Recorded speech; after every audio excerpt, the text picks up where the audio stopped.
Olá! Consciências Empreendedoras do Capital Humano está no ar, proseando com Marcos Terra. E hoje nós temos uma figura muito ilustre, o nosso amigo Eduardo, que vai falar sobre caminhos para a regeneração humana e planetária. É o nosso programa falando da valorização do capital humano. Se você ainda não se inscreveu no canal, por favor, se inscreva. Dá um sininho aí, dá um like, né? Para divulgar aquilo que faz bem para nós como um todo, né? E vamos que vamos, com muita alegria.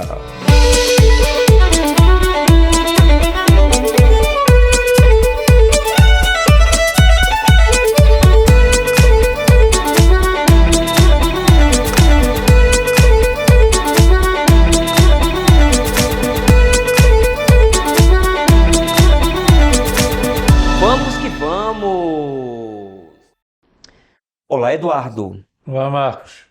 Gratidão por aceitar o convite, estar aqui conosco, falando das suas experiências, de um tema tão relevante que é a regeneração humana, esses caminhos, né? Essas mudanças planetárias, né, que estão ocorrendo. Seja bem-vindo ao Prosendo com Marcos Terra. Obrigado, Como é que a gente Marcos. pode falar dessa necessidade, desses caminhos de regeneração planetária? Você vê, Marcos, nós estamos diante de uma grande crise que não é uma crise pontual, é uma crise planetária. E é uma reunião de múltiplas crises. É crise na alimentação, na educação, crise climática, crise ambiental, são múltiplas crises, né? Você vê a quantidade de guerras, de problemas que estão gerando grandes impactos sociais, né? De mudanças climáticas muito fortes. Então, nós podemos dizer que todas essas crises se somam numa crise única, que é a crise de consciência. Então, E é necessária a crise para o despertar, acho que toda crise, na realidade, é um momento de reflexão. reflexão. Tem até um estudioso lá de Stanford que dizia: você não pode desperdiçar uma crise. Olha aí, Porque a crise é um momento de mudança, sim, né? mudanças. Quando está tudo bem, você fica acomodado. A crise leva você a questionar, a buscar soluções. Mas, Eduardo, essa tônica, essa temática, ela é recente nas suas palestras ou já houve um processo de mudança? Você usava outra terminologia antes, que era sustentabilidade, se não me engano? Especialmente dentro da linha do movimento Educação Gaia, Aham. que é uma educação para a sustentabilidade, a gente usava muito esse termo Sustentabilidade, sustentabilidade. E é um termo muito difundido, só que ele foi apropriado pelo establishment, né? E, na realidade, não basta você manter o que está aí. Que a sustentabilidade implica você parar de desmatar, parar de poluir, parar de emitir CO2. Só que isso não basta. Tem que ir além. Necessário você ir além, mudar a cabeça das pessoas e passar a refazer aquilo que foi destruído. Então, não basta você parar de cortar Sim. a floresta, você tem que replantar e de uma forma inteligente, usando a inteligência coletiva, compartilhando recursos. Então, eu diria que é uma maneira de você reescrever a maneira como nós vivemos no nosso planeta. E Perfeito. repensar inteligentemente uma forma de viver cooperativamente, harmoniosamente. Vou pedir a Dona Coruja para mostrar alguns dos seus trabalhos recentes, né? Dona Coruja, libere aí para nós o trabalho do Eduardo, esse grande conferencista, né? Que permeia, levando conhecimento, fomento. Olha só as imagens interessantes. Isso foi o Festival de Atlântida, onde você fez a palestra? Foi com esse mesmo tema ou foi um tema análogo? Foi um tema análogo. Análogo. E qual foi o retorno das pessoas? Não só no Festival de Atlântida, que foi recente, mas por onde você anda, falando nas universidades, né? Eu tenho dado muitas palestras, inclusive eu tenho um programa semanal, que é uma live, que passa no YouTube e é aberta no Zoom também, Certo. que é sobre o ensinamento de Krishnamurti. E aí eu pego uma quantidade de temas muito grande, Esse tudo pensador relacionado. oriental, ele te leva, né? Ele é profundo nas Ele é profundo questões e ele fala das questões que são essenciais essenciais. no nosso viver. Ele não se atém a coisas que estão além da experiência transformadora Engraçado. do viver. E quando eu te conheci, Eduardo, você já trabalhava com Krishnamurti, e assim, quando eu te olho, é a referência, né? E é engraçado a forma como as pessoas fazem referência daquilo que nós fazemos, daquilo que nós acreditamos, daquilo que a gente é o que é, né? Então, assim, quando fala em você, quando vem na minha memória, o Eduardo lembra o pensador oriental, né? O Krishnamurti.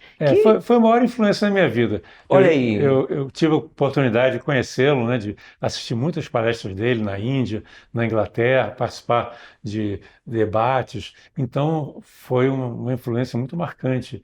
E todo o meu trabalho foi muito marcado pela mensagem, né, pelas ideias do Krishnamurti e também pela Índia, né, a Pela cultura Índia. oriental, que tem tudo a ver com essa visão Sim, também sim, sim. integrativa, unitária, que é fundamental para nós transformarmos esse planeta que está tão sofrido, né?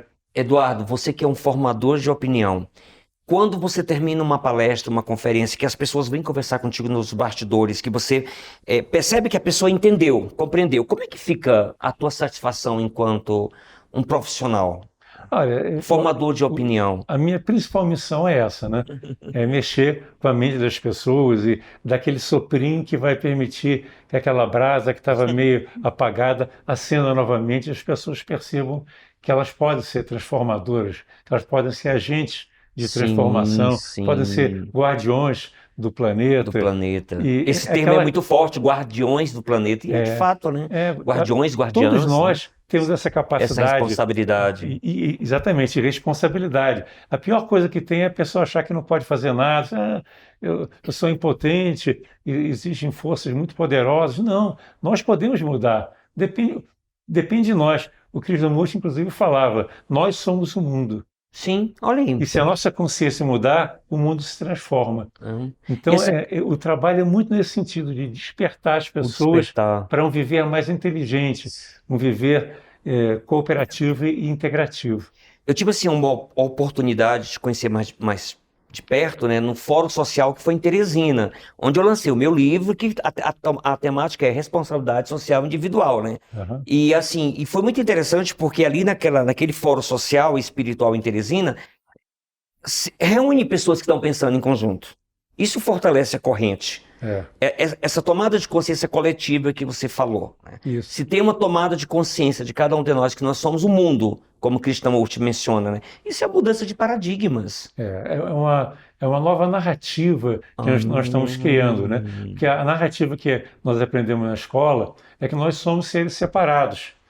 Eu tenho que defender o meu, tenho que cuidar de mim, Uma da minha estrutura família. egóica, né? É o ego que vai se fortalecendo cada vez mais, né? O meu, as minhas posses, os meus interesses. E então a gente tem que reverter essa noção. É aquela noção de que nós somos unos com tudo. Existe um monge budista vietnamita que faleceu mais ou menos um ano atrás, o Thich Nhat Hanh.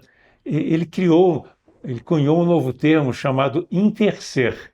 Eu acho muito bonita Intercer essa palavra, bonito, né? interser. Ou seja, ninguém vive sozinho. Nós intersomos com todas as coisas, com a natureza, com os outros seres humanos. É aquela noção de que nós não somos uma ilha. Nós Uhum. somos parte dessa grande teia da vida.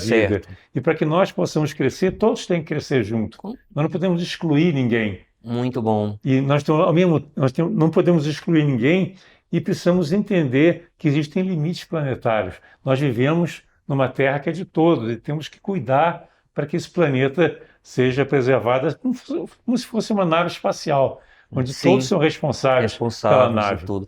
Você falou essa questão da escola. No teu ponto de vista como educador, hoje a escola está mais estruturada para essa percepção de abertura do coletivo em relação à nossa época de ensino fundamental, de alfabetização, de ensino médio, Olha, Marcos, ensino básico? a minha experiência com a escola é um pouco triste, assim. Quer dizer, nós Ah, temos tentado muita coisa nas escolas, mas existe muita resistência à mudança. a mudança, Isso é né? até intrínseco ao ser humano, né? Uhum, sim. Especialmente os mais velhos, as pessoas que já estão na escola há muito tempo, eles estão tão habituados com a mentalidade centralizadora, hierárquica, em que o professor é o detentor do conhecimento e as crianças recebem aquele conhecimento pronto, né?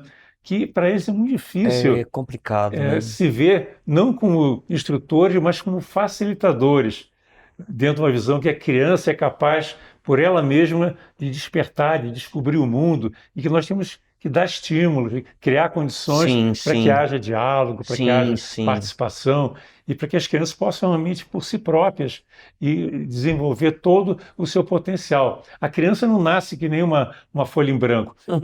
Ela, ela tem o Exato. potencial. A gente tem que estimular que esse Estimular. potencial seja E o desenvolvido. processo de regeneração humana, planetária, exatamente, começa da base, que é a Você não infância. regenera o planeta se você não regenerar o ser O humano. ser humano, realmente. Né? Se a cabeça das pessoas, se a mentalidade não mudar, vai continuar o egoísmo, vai continuar a exploração do homem pelo homem, os relacionamentos ganha-perde. Você vê que na maioria das empresas ainda tem esse relacionamento. Para eu Competição. ganhar, alguém tem que perder, é a competição. Né? E Não a cooperação. Na escola existe muito isso também. E nós estamos agora mostrando que é muito melhor o relacionamento ganha-ganha, muito mais honesto, né? Se você faz negócio, os dois têm que ganhar, e não apenas um lado.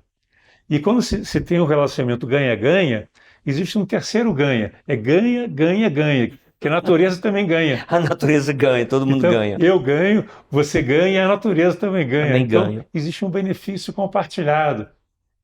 Então as pessoas têm que começar a entender isso, que nós não podemos procurar só o nosso bem-estar. Certo. Isso é um engano que nós somos separados. Né? Separados. Né? E essa é a base da regeneração.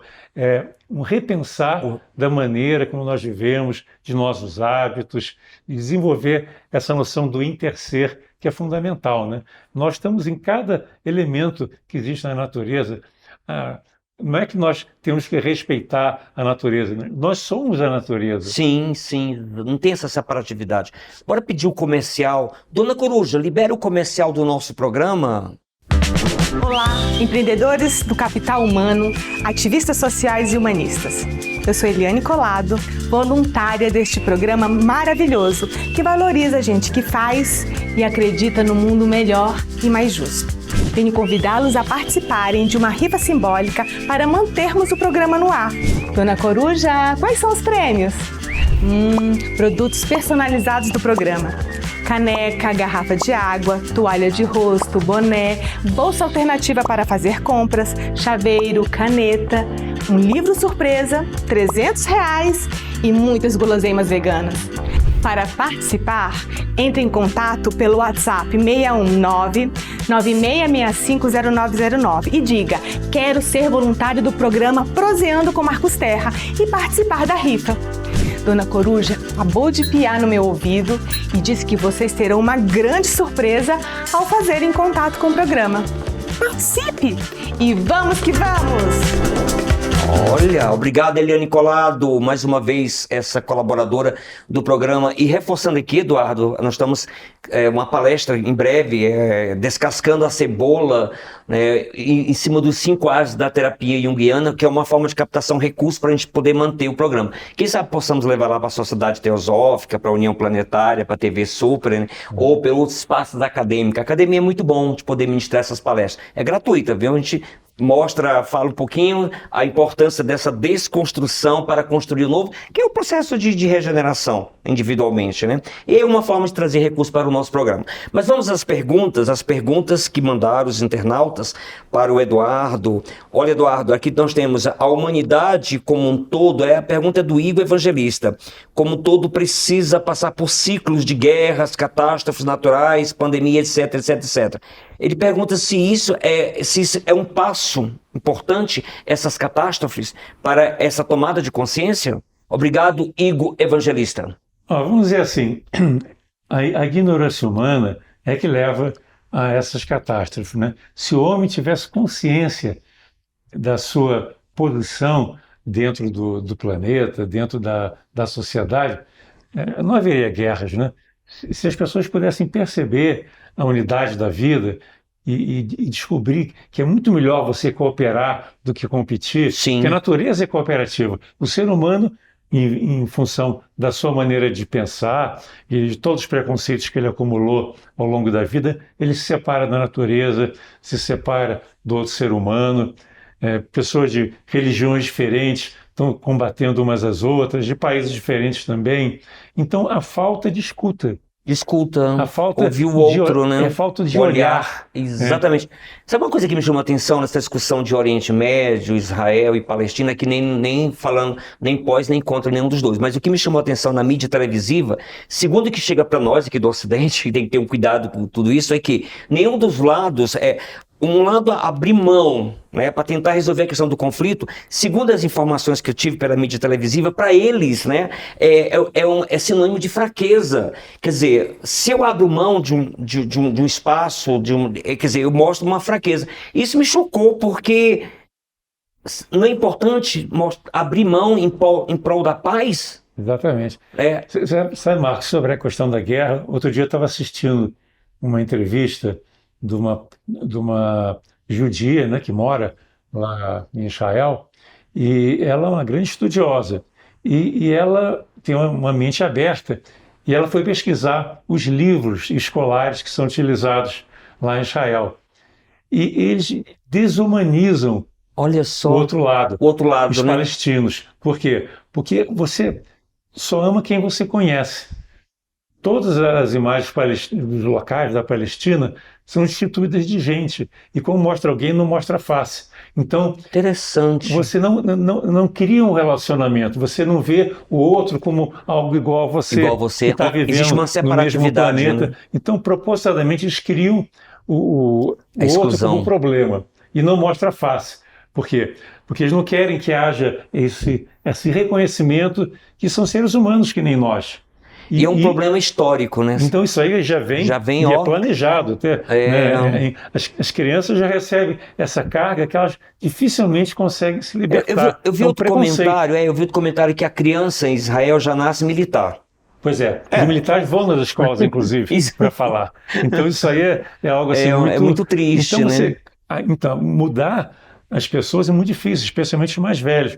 E os jovens é que estão mais acessíveis. E eu pude perceber num projeto que eu fiz numa escola da Vila Planalto isso. As crianças eram muito mais abertas, muito mais interessadas em natureza. Nós criamos agroflorestas, viveiro, colocamos energia solar no telhado, fizemos todo tipo uma revolução na melhorar. Escola. Mas quem usufruiu mais foram as crianças. Eles estão muito mais abertos para o novo, né? Agora, sim, tem essa cultura do outro lado, né, que no Oriente Médio e tudo, mas trazendo para nós, porque assim, para nós ocidentais, por exemplo, se tem um conflito familiar, aí você precisa abrir mão de alguma coisa em busca da paz. Para a gente é tão fácil entender isso, e o outro lado é tão complicado porque mostra fraqueza. Eu fiquei chocado quando eu vi isso na mídia. É chocante, né? É muito chocante. Quer dizer, é preferível que caia bomba, que morra pessoas e tudo, né, sequestro, estupro e tudo, de abrir mão em busca de uma paz. Né? Mas você vê, muitas vezes a violência é justificada. Sim. Isso aí não é de hoje, você viu? Quando lançaram a bomba atômica em Hiroshima e Nagasaki, né? Muita gente até hoje diz, não, mas foi necessário para garantir a paz. Então você justifica a violência com a ideia que você, se usar violência, vai garantir a paz. Sim. Mas Krishnamurti dizia, justamente, se no caminho você usa violência, você vai gerar mais violência. Mais violência. Então, exatamente. Nunca a violência pode ser o caminho para a paz. E o caminho para a paz só existe um, é o amor. O amor. Exatamente. E é isso que as pessoas precisam despertar. Despertar para o amor, para a compaixão, que é a mensagem que todas as religiões trazem. Né? Mas as pessoas se dizem religiosas, mas na prática elas continuam vivendo de forma competitiva e destruindo. Ou aquela história, né? Continua se matando em nome de Deus. Se matando. Só mudou as modalidades. Quantas guerras foram feitas em nome de Deus? Exatamente. Né? Então, Deus está do nosso lado, vamos matar os infiéis. Tem coisas assim absurdas. Né? Tem uma música conhecida da América, né? Deus salve a América. Então você fica assim, peraí, Deus salve a América? Porque não o mundo todo. Porque o mundo inteiro. Então você já vê uma questão bem particular, né? Bom, vamos para a segunda pergunta. Temos a impressão de que a crise da Covid, as pessoas continuam da mesma forma. A abordagem é o seguinte, é da Camila Costa de Brasília. Obrigado, Camila Costa. Ela quer saber o seguinte, na concepção dela, teve a pandemia, saímos da pandemia, mas parece que não houve mudança. Qual é a sua opinião sobre isso? Porque a pandemia... Eu acho que todas as experiências pelas quais nós passamos trazem mudanças. Talvez não tanto quanto nós gostaríamos. Porque ela coloca as pessoas que continuam egoísta. Algumas pessoas foram tocadas pela pandemia e perceberam. Uma coisa que acho que muita gente percebeu é a nossa vulnerabilidade. O quanto o ser humano pode, de uma hora para outra, desaparecer da face da Terra se os cuidados não forem tomados. Então foi um alerta que nós tivemos, mas muita gente não levou em consideração. Mas alguns governantes, algumas pessoas estão percebendo isso. Eu lembro que novas pandemias podem vir se nós não tomarmos os devidos cuidados. Talvez assim, olhando de uma forma geral, pela violência na mídia, a gente leva até um susto, parece que não houve mudança, mas claro que houve mudança. Por exemplo, quando a neta do dono do Banco do Santander, ele morreu, né, com todo o dinheiro, o Banco Santander é um dos bancos mais ricos do mundo, né? Falou que todo o dinheiro que meu avô tinha não conseguiu ressuscitá-lo, vamos dizer assim, né? Pois é. Isso mostra assim a nossa vulnerabilidade. Não estamos seguros. Seguro em quê? Pois é. Segura em quê? Bom, a próxima pergunta, nós temos aqui o Thales Souza, também de Brasília. Ele faz uma pergunta bem interessante, que é, existem muitas pessoas, palestrantes, conferencistas, que falam muito bonito na mídia, em auditório, lotados e tudo, mas no dia a dia não procede, não há congruência, né? Ou seja, eles não colocam em prática o que eles falam. O que você pensa sobre isso? Isso é muito comum, você vê quantos gurus que vem, né, com aquela pose toda, barbudos, com aquela veste toda especial e falando um monte de coisas, né? Mas na vida deles, eles não seguem aquilo que eles próprios estão falando. Então existe muita hipocrisia. Você concorda que é preferível conhecer o artista só pela parte da arte e não conhecer pessoalmente? Porque já conheci pessoas que falaram assim, olha, eu tenho um artista aqui de Brasília, se eu pudesse quebrar todos os quadros, as telas caríssimas que eu comprei dessa pessoa, depois eu descobri que ele batia na companheira, tinha violência doméstica. Eu falei, pois é, quando a gente passa a conhecer melhor o escritor, o político, na intimidade, o artista, há uma decepção que é humano. São seres humanos. Seres humanos. Só que alguns são mais imperfeitos que outros. Mas projeta.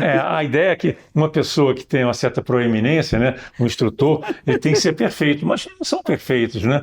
E o pior é a hipocrisia, quando eles sabem que eles estão enganando. E muitos líderes religiosos exploram. Né? Sim. Muitas igrejas têm uma exploração mesmo, extraindo dinheiro, extorquindo as pessoas, mesmo, né? Vendendo o céu, vamos dizer assim, né? Como se pudesse vender a entrada no céu, você conseguir eliminar os pecados. A própria Igreja Católica vendia indulgência.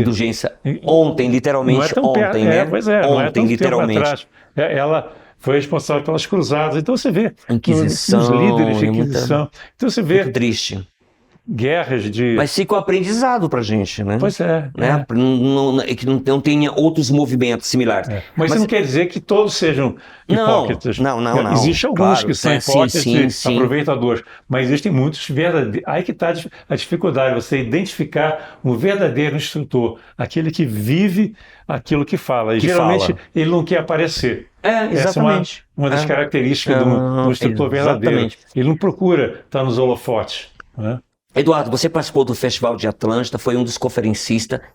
O movimento Festival de Atlântida, aqui em Brasília, qual é a sua visão? Assim, vamos imaginar que daqui aos próximos anos outros festivais similares são criados, né, na busca dessa mudança de paradigma, dessa regeneração, né, celular, né, vamos dizer, vou usar o termo celular para trabalhar o coletivo. Qual é a sua visão desse tipo de movimento, como foi o Festival de Atlântida, a sua colaboração e de outras pessoas nesse processo? Eu acho que a mudança vem através de uma ação multifacetada, de múltiplos grupos e pessoas que têm essa percepção que é necessário fazer alguma coisa. Certo. É necessário conscientizar as pessoas de que não dá para continuar vivendo da mesma maneira que elas sempre vivendo. Não adianta dar um jeitinho aqui, outro ali, que a coisa a situação é grave, né? Nós temos aí, cada dia no noticiário você vê mais enchentes, secas, pessoas o caos que têm que abandonar suas casas por causa de guerra, por causa de problemas climáticos. Então, não dá para você se contentar com pequenos, né, ajustes. Tem que ser uma mudança radical. Então, nós precisamos unir os esforços, pessoas até que pensam diferente, mas que têm no coração essa vontade de servir, essa vontade de fazer alguma coisa em prol da humanidade, para que haja de fato esse processo regenerativo, Perfeito. Que começa dentro do ser humano. Sim, então, interno, né? Você não precisa pensar igual a mim, mas você precisa ter o coração aberto para levar o que você tem de bom para os outros. O Festival de Atlântida e vários outros movimentos estão buscando exatamente isso, né? Essa Despertar tomada as de consciência pessoas. coletiva, Uma né? tomada de consciência. É despertar a inteligência coletiva e mostrar que é possível fazer melhor. É possível você viver de forma mais harmônica. É possível você trabalhar cooperativamente com os seres humanos, cuidar da natureza e não perder nunca o ânimo, né? Sim. Acreditar na vida, acreditar que nós podemos fazer a diferença. Perfeito. Eduardo, chegou o momento daquela pergunta, o olho do furacão, que a dona Coruja me deu aqui, ó, piou aqui para mim aqui agora. Eu até aconselho você tomar um pouquinho de água, porque a pergunta, o olho do furacão vai chegar, né? Dona Coruja, passe para nós aí, qual é a pergunta do olho do furacão? Captei, dona Coruja. Eduardo, olha só, a pergunta é: em algum momento que você foi dar uma conferência, né, que nós temos nossas ideias preconcebidas dentro de uma construção de conjunto de crenças e valores, mas terminou aquela conferência, aquela palestra, aquela aula, alguém fez algum comentário que houve uma desconstrução, porque a gente pega o saudoso, né, Raul Seixas, que fala que nós somos metamorfose ambulante, e eu preciso ser aquela metamorfose ambulante do que ter aquela velha opinião formada sobre tudo. Houve algum momento que você saiu de uma discussão, né, de um debate, de uma roda de conversa, pensando diferente? Poxa, eu nunca tinha pensado por esse ângulo. Isso acontece às vezes, sim. E é bom? É saudável? É saudável, porque, como você falou, às vezes nós já achamos que sabemos, né? Uhum. E é muito importante nós sermos lembrados que nem o Sócrates dizia, tudo que sei é que nada sei. Que nada sei, Sócrates. Sócrates dizia isso, né? O grande Os homens Sócrates. Mais sábios do mundo antigo. Então, isso é sinal de sabedoria, você ter uma escuta ativa, você ouvir a todos. Pode ser até que aquela opinião não tenha relevância, nem seja verdadeiro, mas você escutar e considerar é muito importante. Então, às vezes a pessoa fala alguma coisa, você... Né? Opa! Talvez eu não tinha pensado por esse ângulo. Talvez faça sentido aí. Então você tem que ouvir e trabalhar as coisas que falam e verificar se tem procedência ou não. Ou né? não. Porque senão se você se achar melhor que os outros e que você sabe tudo, aí você se fecha para a transformação, se fecha para novos aprendizados. Sim, com certeza. Eduardo, eu agradeço assim, de coração o convite, né, de nos ajudar a pensar de uma forma bem, né, de mudanças.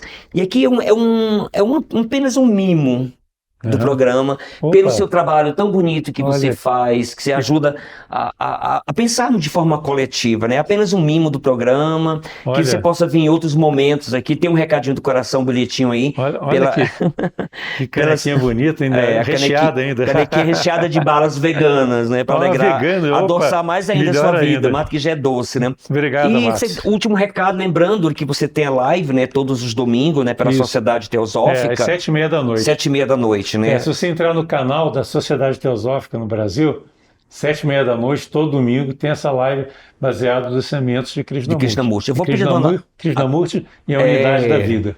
Dona Coruja, liberei para nós aí o crédito aí da live. Então, muita gratidão, né, que se possa continuar sendo essa luz, né? O sal da terra, como já mencionava Jesus, nós temos que ser o sal da terra, por onde você passa vai permeando, levando alegria. Muita gratidão. Vamos brindar aqui para a gente fechar com chave de ouro, né? Gratidão e até o próximo momento juntos. Gratidão. Oh, yeah!